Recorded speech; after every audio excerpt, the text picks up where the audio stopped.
In 1905, the Mahoning Motor Car Company started making cars in downtown Youngstown, and it didn't make very many. Later that year, the operation closed, and there's only one of them left, and it recently was bought by a man with a business in New Springfield. Here's WKBN 27 First News anchor Stan Boney.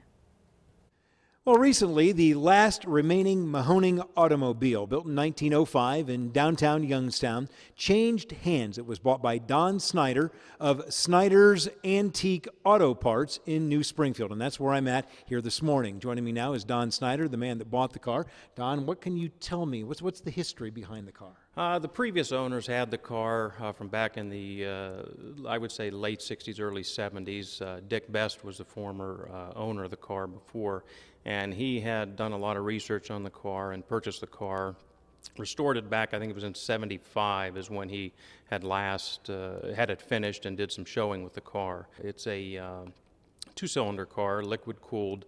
All the other cars that they had built for production were single-cylinder, air-cooled automobiles, and this was the car that they were going to kind of promote to compete with the liquid-cooled two-cylinder cars of the era.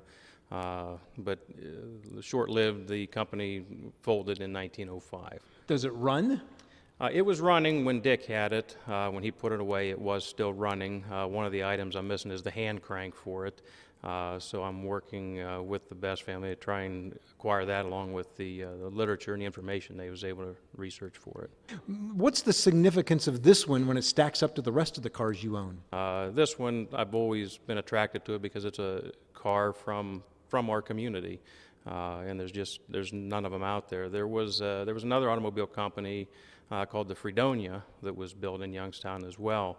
And the Best family does still have one of those vehicles. As you look at it and use it, was it built well, given the day? Yeah, it's a very well-built car, very similar to the Ford vehicles of its time. If you compare it to the early Ford vehicles that were built prior to the Model T, you see a lot of shared parts on them, which a lot of the companies back then would purchase parts to build the cars from other builders.